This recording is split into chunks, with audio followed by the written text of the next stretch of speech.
ससुराल का पार्लर। ये कहानी शुरू होती है निशा के ससुराल से, जहां निशा को किसी चीज की कोई कमी नहीं थी। चाहे अपने मायके वाले हो या अपने दोस्त, सभी के सामने निशा भी अपने ससुराल वालों की बड़ाई करनी नहीं भूलती थी। इसी तरह एक दोपहर निशा अपनी माँ से फोन पर बात करते हुए अपनी सास की तारीफ कर रही थी। अरे नहीं मम्मी, ऐसी कोई बात नहीं है। मैं बच्चा पैदा करना चाहूँ या ना चाहूँ, मेरी सास को कोई प्रॉब्लम नहीं है। आज तेरी सास कुछ नहीं बोल रही है बेटा, पर कभी तो बोलेगी। अब तो तेरी शादी को 1 साल हो गया, कर ले बच्चा। अभी बच्चा पैदा कर लेगी तो तेरी सास भी जवान है, यहाँ मैं भी हूँ, हम दोनों मिलकर पाल देंगे तेरा बच्चा। अरे 26 साल की तो हूँ मैं मम्मी, मुझे भी बच्चा पैदा नहीं करना। इतना तो मेरी सास भी मुझे प्रेशर नहीं करती किसी चीज़ के लिए जितना आप बोल देती हो मम्मी। ये कहकर निशा फ़ोन रख देती है। निशा सभी के लिए नाश्ता बना रही थी, तभी रसोई में उसकी सास आ जाती है। अरे कितनी बार मैंने तुझे बोला है बहू कि जब भी तू रसोई में जाए मुझे बुला लिया कर, अकेले कितना करेगी तू। नहीं मम्मी जी, मुझे आपको काम बोलना बिल्कुल अच्छा नहीं लगता। ऐसे भी बिना बोले आप कितना काम कर देती हो, कपड़ा धोना, डस्टिंग करना, एक खाना बनाने का काम ही तो रह जाता है, अब वो भी नहीं कर सकती क्या मैं? औरतों की पूरी ज़िंदगी तो खाना ही बनाना होता है बहू। अभी अभी तो तेरी शादी हुई है, अभी तो तेरे एंजॉय करने का वक्त है। मोहित को बोलकर कहीं घूमने क्यों नहीं जाती तू? आप घूमने जाने की बात कर रही हो मम्मी जी? मेरी मम्मी मुझे बच्चा पैदा करने के लिए कह रही है। अरे 26 साल की तो उम्र है तेरी, खुद तो सही से चल नहीं पाती, तू बच्चा कैसे संभालेगी? लोगों को बोलने दे बेटा, जो चीज़ के लिए तेरा शरीर गवाही ना दे वो मत कर। जैसे ही निशा अपनी सास की बात सुनती है, वो खुशी के मारे उसे गले लगा लेती है। अरे अरे ऐसे ही हंसती खिलती रहा कर बहू। तो मम्मी जी आज मोहित के साथ प्रैंक करूं? हाँ हाँ बिल्कुल कर, तब तक मैं नाश्ते की तैयारी कर देती हूँ। और कूदते फांदते पारुल कमरे में मोहित के पास जाती है। पता है मोहित, मैं क्या सोच रही थी कि घर पर बैठे बैठे ना मैं बोर हो जाती हूँ, तो क्यों ना मैं पार्लर खोल लूँ। पता है ना, कॉलेज के टाइम पर ही मैंने ब्यूटिशियन का कोर्स भी किया था। इसी बहाने वो कोर्स की सर्टिफिकेट मेरे काम आ जाएगी, वरना आप बेचारी अलमारी में पड़े पड़े सड़ रही है। पार्लर और तुम? पार्लर को मैनेज करना कोई हंसी मजाक की बात नहीं है निशा। 24 घंटे स्टाफ पर नज़र रखनी पड़ती है, स्टॉक मेंटेन रखना पड़ता है, ऊपर से अगर स्टाफ ना आए तो खुद नौकर बनकर काम करना पड़ता है। मुझे नहीं लगता तुम ये कर पाओगी। तुम कहीं काम ही करना चाहती हो तो किसी कंपनी में जॉब क्यों नहीं कर लेती? 9 to 5 वाली जॉब में तुम्हें मज़ा आएगा। मैं कोशिश करता हूँ तुम्हें 3-4 घंटे वाली कहीं जॉब लगा दूँ शुरुआत में, ताकि तुम्हें आइडिया आ जाएगा कि करना क्या होता है। किसी की हंसती खिलती ज़िंदगी में कब आग लग जाए कोई नहीं कह सकता। निशा जो अपने पति के पास मजाक करने आई थी, इस बात को सुनकर उसे खुद का मजाक बनता महसूस होने लगता है। तुम्हें क्या लगता है मोहित, मैं हंसी मजाक करती हूँ? क्या मैं किसी काम के लायक नहीं हूँ? अरे निशा, तुम बात को गलत समझ रही हो। तुम्हारी टिफ़िन पैक करके बाहर टेबल पर रख देती हूँ, टिफ़िन लेकर चले जाना। मोहित से नाराज़ होकर प्रिया कमरे से बाहर आ जाती है। उसी शाम निशा अपनी सहेलियों के साथ किटी पार्टी के लिए जाती है, जहाँ बात बात में प्रिया कहती है, क्या बात है निशा, आज तो अपने पति और अपनी सास की तारीफ नहीं कर रही, बड़ी चुपचाप सी है। क्या हो गया, दिख गए क्या रंग सबके? मैंने तो पहले ही कहा था 8 महीने साल भर सब अच्छे बनने का ड्रामा करेंगे, उसके बाद अचानक ही सब अपने असली रंग में आ जाएंगे। अरे नहीं प्रिया, तुम ज़्यादा बात को कॉम्प्लिकेट कर रही हो, ऐसा कुछ भी नहीं हुआ है। वो तो बस आज मैं मोहित के पास ज़रा उसे परेशान करने गई थी, ये कहकर कि मैं पार्लर खोलने की सोच रही हूँ। पर पता है उसने क्या कहा? उसने कहा मैं पार्लर नहीं संभाल पाऊंगी, मुझे 9 to 5 वाली जॉब करनी चाहिए या उससे भी कम टाइम स्लॉट वाली जॉब। तू पागल है या बनती है, मुझे समझ में नहीं आता। ये तो डायरेक्ट तेरे मुंह पर तेरी इंसल्ट कर दी जीजू ने। ये तो वही बात हो गई ना, किसी को सीधा ना बोलकर गधा बोल दिया जाए। अरे तू भोली है, कोई गवार थोड़ी ना है जो पार्लर नहीं चला पाएगी।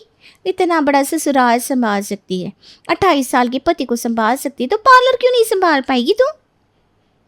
वही तो, मैं बिल्कुल खोल सकती हूँ पार्लर। और अब जब जीजू ने तेरी काबिलियत पर शक कर दिया है ना, तब तो तुझे पार्लर खोल के दिखाई देना चाहिए। दिखाती उन्हें कि कैसे तू हर चीज़ में माहिर है।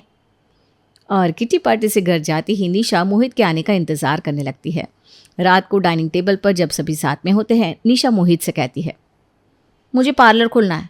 सुबह बताया था ना मैंने तुम्हें, तो मार्केट में कहीं कोई दुकान देखकर उसके रिनोवेशन का काम शुरू कर दो मोहित। तुम्हें अचानक पार्लर क्यों खोलना है बहू? कल तक तो ऐसी कोई बात नहीं थी। वही तो बहू, ये सब काम हम लोगों को शोभा कहाँ देता है। और तुझे किस चीज़ की कमी हो गई कि तुझे पार्लर का काम करने की सोचनी पड़ रही है। मेकअप आर्टिस्ट को तो शादी में रात रात भर काम करना पड़ता है, तू कहाँ कर पाएगी ये सब। प्रिया ठीक कहती थी, इस घर में सबको मेरी काबिलियत पर शक है, और कहीं ये ऐसा तो नहीं कि ये लोग मुझे लाइफ में आगे बढ़ता देखना ही नहीं चाहते। देखिए मम्मी जी, जब इंसान करने पर आ जाता है ना तो सब कुछ कर लेता है। आप फिक्र मत कीजिए, रात को काम करना पड़े या दिन को या पूरे हफ्ते, मैं कर लूँगी। निशा पार्लर खोलने की जिद पकड़ लेती है। मोहित को उसके लिए किराए पर एक पार्लर आखिरकार लेना ही पड़ता है। ये हुई ना बात, द निशास पार्लर। पार्लर तो बन गया, कॉस्मेटिक का सामान भी लाना होगा। और तुम कह रहे थे ना अगर स्टाफ ना हो तो नौकर बनना पड़ता है, तो मैंने सोचा है स्टार्टिंग के डेज में मैं पार्लर में कोई स्टाफ रखूंगी ही नहीं, ताकि एक्स्ट्रा खर्चा ना हो। जो काम होगा सब मैं ही करूंगी। अब मैं तो भाई कुछ नहीं बोलूँगा, तुम्हें जो समझ में आता है कर लो। क्या क्या सामान लाना है मुझे बता दो, मैं सारे प्रोडक्ट पार्लर में पहुंचा दूंगा। निशा की बात मानकर मोहित पार्लर को पूरी तरह सेट कर देता है। जैसे ही निशा अपने पार्लर की ओपनिंग का स्टेटस अपने व्हाट्सएप पर लगाती है, उसकी सारी सहेलियां उसके पार्लर में पहुंच जाती है। मान गए निशा तुझे, आज भी तू वही धाकड़ लड़की है जो कॉलेज में थी। महीना भर हुआ नहीं इस पार्लर वाली बात को छिड़े और तूने पार्लर शुरू भी कर लिया। यही अर्जी मैंने अपने पति के आगे लगाई होती ना, तो वो तो भाई साहब इस जन्म में तो मेरा पार्लर खुलने ही नहीं देता। किसी ने सही कहा है, भले ही ना शेर कितनी लंबी नींद क्यों ना ले ले, पर जब वो उठता है ना तो शेर ही होता है। अब इसी बात पर मेरा पेडिक्योर कर दे बहन। ये तो मैंने सोचा ही नहीं कि लोग सिर्फ फेशियल और आईब्रो करवाने नहीं आएंगे, मुझे ये सब भी करना पड़ेगा। पर नेहा तो मेरी बचपन की फ्रेंड है, कर देती हूँ पेडिक्योर। और मुंह बनाकर किसी तरह निशा नेहा का पेडिक्योर करती है। तभी प्रिया कहती है, वैसे तो मेरी आईब्रो पहले से सेट है, पर मैं ना तुझे एक मौका देती हूँ अपनी आईब्रो बनाने का। अब देख, तूने तो कॉलेज टाइम में कोर्स किया था ना, अब तक तू सब भूल भी गई होगी। अगर किसी कस्टमर के आईब्रो बनाने में 19-20 हुआ तो तेरा पार्लर बंद हो जाएगा ना, जानती है ना तू। अरे हाँ यार प्रिया, ये तो मैंने सोचा ही नहीं था। तू कितनी अच्छी है यार। वैसे मैं तेरी आईब्रो बिगड़ने नहीं दूंगी, आ बैठ जा। निशा प्रिया के आईब्रो बना देती है। फिर प्रिया कहती है, तेरा हाथ बहुत हल्का है, मज़ा आ गया। एक काम करना, साथ साथ में फेशियल भी कर देना। अगले हफ्ते मुझे पार्टी में जाना है तो हेयर स्पा भी कर दे। और ऐसा करते करते प्रिया पूरे 4 घंटे तक निशा से सर्विस लेती है और सब कुछ करवाने के बाद सीधा पार्लर से वापस जाने लगती है। हे, तुम दोनों कुछ भूल रही हो, पैसे बाद में भी दोगी तो चलेगा। क्या यार निशा, अब तो दोस्तों से भी पैसे लेगी? तुझे तो मेरा एहसान मानना चाहिए कि मैंने तुझे अपने हेयर, अपनी आईब्रोज, अपनी स्किन टच करने दी। मुफ्त में तेरी प्रैक्टिस हो गई ना। और पेडिक्योर में तेरा लगा ही क्या? अपने पार्लर की ओपनिंग में एक पेडिक्योर भी फ्री नहीं कर सकती क्या तू मेरे लिए? एक तो पहला दिन, ऊपर से इतना सारा काम। इन सब के बाद निशा बुरी तरह थक जाती है और पार्लर से जल्दी ही घर लौट आती है। आ गई बहू, ये ले चाय पी। इसकी बहुत ज़रूरत थी, बड़ी थकावट हो गई आज। अरे पहला दिन था ना बहू, धीरे धीरे आदत हो जाएगी। पहले दिन ना गिराकी भी तो ज़्यादा होती है। भगवान करे तो लाखों कमाए, करोड़ों का हिसाब करे। वैसे आज 30-40 हज़ार रुपये कमाए कि नहीं? हाँ निशा बताओ, कैसा रहा आज का दिन? हाँ, पूरा महीना तो बीतने दीजिए पतिदेव, फिर बताती हूँ। और अगले दिन से ठीक 10 बजे निशा अपने पार्लर चली जाया करती। पर पार्लर में कैसा काम कैसी कमाई, यहाँ तो कुछ और ही हो रहा था। 2 घंटे बैठने के बाद पार्लर में आज सुबह का पहला ग्राहक आता है। अरे वाह बहू, काम तो तूने बहुत अच्छा चूज़ किया है। अच्छा खासा बड़ा पार्लर भी खुला है। रकम तो मोटी लग गई होगी। खरीदा है क्या? नहीं चाची जी, खरीदा नहीं है, किराए पर है। अरे नहीं, खरीद भी लिया है तो तू मुझे बता सकती है बहू।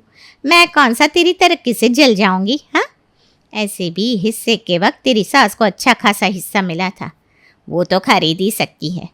एक काम कर, मुझे ना अभी शाम में एक पार्टी में जाना है, तो ज़रा अच्छी तरह मुझे तैयार कर दे।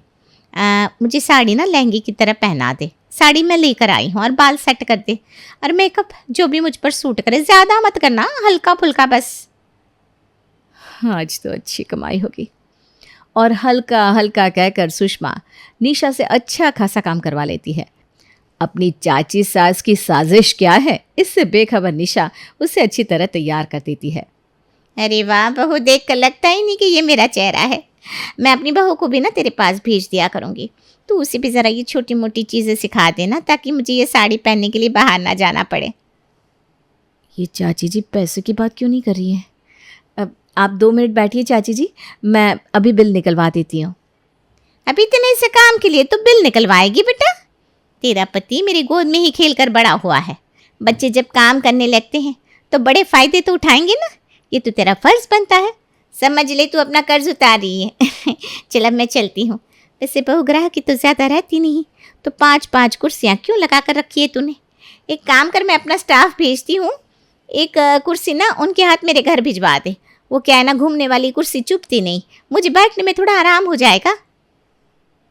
ये कहकर सुषमा वहाँ से चली जाती है। निशा बातचीत में बड़ी भूली थी, इसलिए वो अपनी चाची सास को भी मना नहीं कर पाती। इसी तरह दिन बीतते जाते हैं। निशा दिन भर काम करके थक भी जाती और कमाई के नाम पर एक फूटी कौड़ी नहीं मिलती, जिस पर फिर प्रिया उसे राय देते हुए कहती है, ये तो होना ही था, सारा काम खुद पर लेती ही क्यों है? मैं तो कहती हूँ 1-2 स्टाफ रख ले, अपने आप प्रेशर कम हो जाएगा। तुझे लोगों से पैसे मांगते नहीं बनता तो स्टाफ पैसे मांग लेगा। स्टाफ से तेरे रिश्तेदार वैसे भी दाम कम नहीं करवा पाएंगे। अरे वाह यार, तुम ना हमेशा मुझे बचा लेती हो। उसी रात निशा मोहित से कहती है, आप कहीं से 1-2 लड़कियों का जुगाड़ कर दोगे? पार्लर में स्टाफ की ज़रूरत है। तुमने पार्लर सेटअप करने को कहा, मैंने कर दिया। तुमने स्टॉक डालने को कहा, मैंने कर दिया। अब लड़कियां मैं नहीं ढूंढ पाऊंगा, क्योंकि मेरी नज़र में कोई विश्वासु लड़की नहीं है। पता चला तुम्हारे एब्सेंस में अगर उसने पार्लर से कुछ चोरी कर लिया तो तुम तो सारे चीज़ की ब्लेम मेरे सर पर मार दोगी। प्रिया ठीक ही कहती है। शुरू में सभी लोग अच्छे बनने का ड्रामा करते हैं और साल पूरा होते होते ही सभी रंग दिखा जाते हैं। तो तुमने पार्लर का काम शुरू करने के लिए प्रिया को ही क्यों नहीं कह दिया? मुझे क्यों कहा था? अगर वो इतनी अच्छी है तो स्टाफ भी ढूंढ कर ला दे तुम्हारे लिए। हाँ, वो ला देगी। और निशा फिर एक गलती करती है और इस बारे में प्रिया को बताती है। प्रिया इस मौके का फ़ायदा उठाते हुए उसके पार्लर में काम करने के लिए एक लड़की को भिजवा देती है।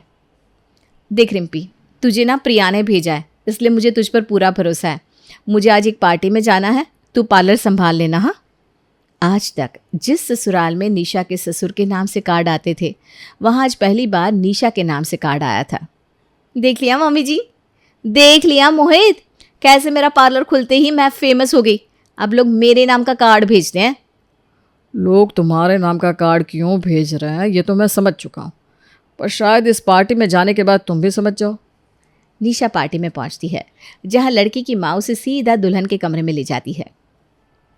अरे अच्छा किया निशा बेटा, तू समय पर आ गई। देख ना, मेरी साड़ी नहीं बंधी है, लड़की की बहन अभी तक तैयार नहीं है और ये पार्लर वाली इतना धीरे धीरे काम कर रही है, क्या बताऊँ। ज़रा संभाल लेना बेटा। अब मैं हाँ हाँ बेटा, क्या? और पूरी शादी में निशा को कुछ खाने तक का मौका नहीं मिलता। उसका सारा वक्त लड़की के परिवार वालों को तैयार करने में चला जाता है और पैसे के नाम पर फूटी कौड़ी नहीं मिलती। सभी पार्टी से वापस लौटते हैं। अगली सुबह जब निशा पार्लर पहुंचती है, दीदी सारा कॉस्मेटिक आइटम खत्म होता जा रहा है, सामान डलवा दीजिए ना दीदी।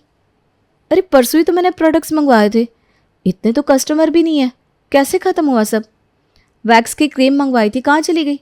और ये वैक्स हीटर ख़राब कैसे हो गया? निशा का सर चकरा जाता है। पार्लर का रेंट, बिजली का बिल, स्टाफ का खर्चा और कमाई एक पैसा नहीं। निशा सीधा मोहित के पास जाकर फूट फूट कर रोने लगती है। मैं तो जानता ही था तुम पार्लर नहीं संभाल पाओगी। इसलिए नहीं कि तुम इसके लायक नहीं हो, पर इसलिए क्योंकि तुम सीधी हो और दुनिया वाले बहुत जालिम हैं। किसी के हाथों से पैसा निकलवाना सबसे मुश्किल काम होता है निशा। ऊपर से प्रिया, जिस प्रिया के चक्कर में फंसी हो ना तुम, उसी ने भेजा था ना रिम्पा को। रिम्पा उसे जाकर आधे प्रोडक्ट दे देती होगी और दोनों मिलकर इस्तेमाल कर लेते होंगे। आजकल कोई भी बिना फ़ायदे कोई काम नहीं करता। नहीं, मेरा मन नहीं मानता कि मेरी दोस्त मेरे साथ ऐसा कर सकती है। अच्छा, प्रिया के पति की दवाई की दुकान है ना, चलो मेरे साथ। 5 रुपए की एक सर दर्द की गोली लाकर दिखा दो मुझे उसकी दुकान से बिना पैसे, तो मैं मान जाऊंगा कि वो सच में अच्छी है। अरे 5,000 रुपये का माल भी दे देगी वो मुझे, इसमें क्या है? निशा को तो ये चुटकी भर का काम लगता है। वो सीधा प्रिया की दुकान जाती है और उसे एक पेन किलर लेकर जैसे ही बाहर निकलने लगती है, प्रिया कहती है, अरे पैसे तो दे दीजिए, काम में इतना बिजी हो गई कि पैसे देना भी भूल गई। ये क्या बात हुई प्रिया?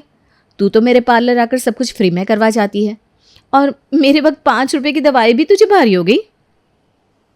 अरे पगली, ये दवाई मैं घर में थोड़ी ना बनाती हूँ, मुझे होलसेलर को पैसे देने पड़ते ना।